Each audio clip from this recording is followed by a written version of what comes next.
بسم الله الرحمن الرحيم درس سابوي اجيغا بأم اندر دفتر حسن المسلم يو الله هاورني صوابا يقول لي من دين فوق مجي حري كفيون دين دوك في جانتوريجي نودينانغو جانتوريجي نودينانغو ɗo en firay ɗiɗo konguɗi woni si en firiɗi ha en hewti nokku ka ko hunjete kon ka wonɗon en ɓeyday ɓanginde ɗon seeɗa surtout ko yowndiri e noddinago ngon moƴƴa jaabagol noddinowo on en yewtay ɗum e darsu arowo on bi ma'ana en senday fi jantoreji noddinago darsuji ɗiɗi fi wonɓe fuɗɗade ɓen si en waɗi ɗo darsuji ɗiɗi lorrata mutiɗo on nafay wonɗo fuɗɗade on karama ko min maki azkarul adhani jantoreji noddinago sino noddinede sallijo on fokkiti noddingol debbowo gorko o debbo no yiɗanamo wowlugol ko wona jantede ɗo ɓe holli yaqulu koyo neɗɗo wonɗo nande noddinago koyo o wowlu misla sifa ma yaqulu almu'adhdhinu konko wowlata noddinowo on kala ko noddinowo on wowli jentiɗo on kadi ko sifa ɗum o wowlata illa si wona fi e nder hayya ala salah areka julde wa hayya ala falah areka malal si tawi sallijo on wowli ɗum ɗon fa yaqulu neɗɗo jentiɗo on koyo wi'u la hawla wala quwwata illa billah marɗo feere ala marɗo doole ala si wona sabu ballal Allah subhanahu wa ta'ala donc ɓeɗo holli yaqulu o wi'a kanko jentiɗo on o wi'a kadi wa ana min ashhadu miɗa seedi alla ilaha wonde ala reweteɗo e goonga illa allahu ko hina Allah wahdahu kanko tum la sharika lahu hawti diɗɗo alana Allah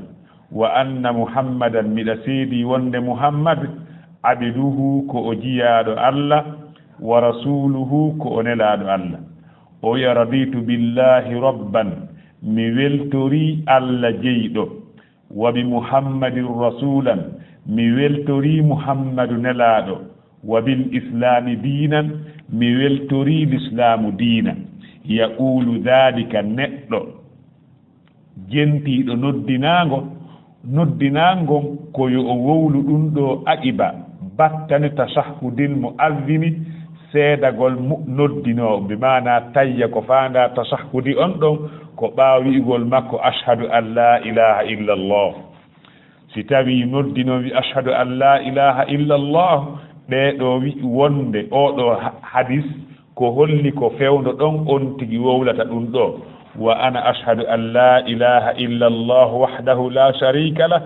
wa anna muhammadan abduhu wa rasuluhu raditu billahi rabba wa bi muhammadin rasula wa bil islami dina wo ko fewno ɗo ɗum ɗon wowlete yo Allah hawrina sawaba ɗum noon oɗo amma koko yewta ɓaawo to wonde yaqulu misla ma yaqulu almu'adhdhinu koyo neɗɗo on jentiɗo on noddina ngon koyo o wowlu sifa ko noddinowo on wowlata kon ɗum ɗon si wona ka noddinowo on wi'ata ɗon hayya ala salah wa hayya ala falah ɗin ɗon hayya alaji ɗiɗi koye on tigi wi'u la hawla wala quwwata illa billah musidɗo julɗo hawnaki tawa hani no woodi ko jiɓma ɗo seeɗa si tawi no woodi ko jiɓma min miɗa wawma faltande ɗum inchallah e darsu arowo on ɗo mi ala ɗuɓɓinde haala mi firay woni ɗo kono darsu arowo inchallah ila ka noddinangon fuɗɗi ɗon ha ka ngo lanni ɗon ko julɗo on haani kon wadde e muɗum wonɗo jentade on mi ɓangine ɗum ɗon ɗon amma noddino on ko watta ko ina fi ɗum wonɗen e janngude ɗo ko zikruji ko jantoreji wonɗen e janngude o naafiqu amma ko yowndiri e sallijo ɗum ko ko ka defte fiqu ɗum ɗon faamoto surtout noon wona nde deftere wi'etende alwajiz fi fiqhi sunna wal kitabil aziz hawnaki tawa hiɗen firi ɗum ɓangini ko yowndiri e salliyagal ngal ɗon ko tawata harano wawa yondinirede inchallah donc haray ɗo en fire woni konguɗi ɗin ko heddi kon en ɓanginayi darsu arowo inchallah ɓe holli adkarul adani jantoreji noddinago yaqulu neɗɗo jentiɗo on koyo o wowlu misla ma yaqulu l muaddinu sifa ko noddinowo on wowlata kon illa si wona fi e nder hayya ala lsolat are ka julde wa hayya ala lfalahi are ka malal si sallijo on wowli ɗum ɗon fa yaqulu koyo neɗɗo noddinowo on neɗɗo jentiɗo noddinangon koyo o wi'u la hawla wala quwwata illa billah on ɗon kalima en firimo hina hay nokku gotum ɓaawo yaqulu o wi'a kadi wa ana min ashhadu miɗa seeda alla ilaha wonde ala reweteɗo illa llahu ko hina allah wahdahu la sharika lah kanko tun o ala hawti diɗɗo wa anna muhammadan mbiɗa seedo kadi wonde muhammad abduhu ko o jiyaɗo allah wa rasuluhu ko nelaɗo allah o wiya raditu billahi rabba mi weltori allah jeyɗo wa bi muhammadin rasula mi weltori muhammad nelaɗo wa bil islami dina mi weltori l'islam dina ko sanga hombo ɗum ɗo wowlete yaqulu dhalika ko yo wowlu ɗum ɗo aqiba batte tashahhudil muazzini seedagol noddinowo on donc haray oɗo hadis no ka deftere imam muslim hadis 877 ka hadis bimana e nder deftere imam muslim nden dambugal ngal ka deftere makko istihbabul qawli mithla ma yaqulu mithla qawli al muazzin liman sami'ahu thumma yusalli ala an-nabi sallallahu alaihi wasallam thumma yas'alu Allah al wasila donc aray ngal dambugal no wada ka deftere imam muslim no ƴetta ɗon e hadis eggaɗo e Sa'd ibn Abi Waqqas عن رسول الله صلى الله عليه وسلم أنه قال من قال حين يسمع المؤذن أشهد أن لا إله إلا الله وحده لا شريك له وأن محمدا عبده ورسوله ورضيت بالله ربا وبمحمد رسولا وبالإسلام دينا غفر له ذنبه donc no windi ton o wi noon qala ibnu rumhin fi riwayatihi man qala hina yasma'u al-mu'adhdhin wa ana ashhadu kono walam yadhkuru utaybatu qawlahu wa ana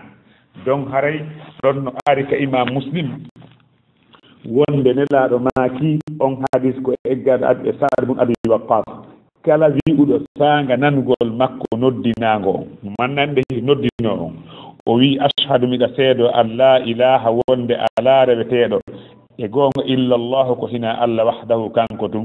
la sharika lahu hawti diɗɗo alanamo wa anna muhammadan wonde muhammad abduhu ko jiyaɗo allah wa rasuluhu ko nelaɗo allah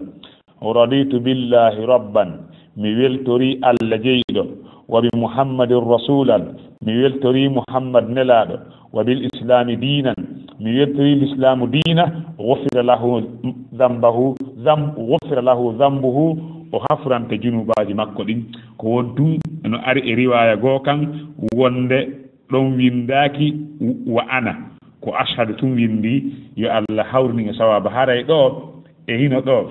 ko duwa hunjede kon e nder oɗo darso ko wa ana ashhadu an la ilaha illa allah wahdahu la sharika lah wa anna muhammadan abduhu wa rasuluh raditu billahi rabba wa bi muhammadin rasula wa bil islami dina ko wiigol wa ana ashhadu an la ilaha illa allah wahdahu la sharika lah wa anna muhammadan abduhu wa rasuluh raditu billahi rabba wa bi muhammadin rasula wa bil islami dina pelletti kala welto ɗum ɗo haray aljanna waɗɗanike mo kala weltorɗo wonde ko allah jeymo o weltori tawde ko muhammad woni nelaɗo makko o weltori diina l'islam l'islamu o welti sabu tawi ko l'islamu on diina makko nelaɗo maaki haray waɗɗanike mo aljanna wona ɗum arde e rewa muslim filli kadi man radiya billahi rabban wa bil islami dinan wa bi muhammadin rasulan wajabat lahu ljanna yo Allah towɗo on newnan en weltorgol tawde ko Allah jeeyi en weltoren tawde ko muhammadu ɓurɗo teddude e ɓiɓɓe adama ɓen ko o nelaɗo men on weltoren kadi tawde ko l'islam ɓurka timmude e diinaji ɗi won diina men kan mi yandinima l'islam yoni ko mantore donc haray ɓe holli ɗum ɗo ka wowlete ko ɓaawde on tigi noddino wi ashhadu an la ilaha illallah kono inchallahu en ara e darsu ara yo on ɓeyden ɓangingol beru min komi faami kon hinanon ngoy wasiɗeno ɗuuɗi min komi faami kon eko yowdiri e noddinal ngon jentotoɗo on mbi maana mi ɓangine ɗon joni inchallah e darsu ara o on yo Allah tawni en ɓa ɗum e raɓɓude ɗo komo tawni wo tawete yo Allah hoddir tawa newnana tawede newnana en faami si en faami kadi huutoren wallahu a'la wa a'lam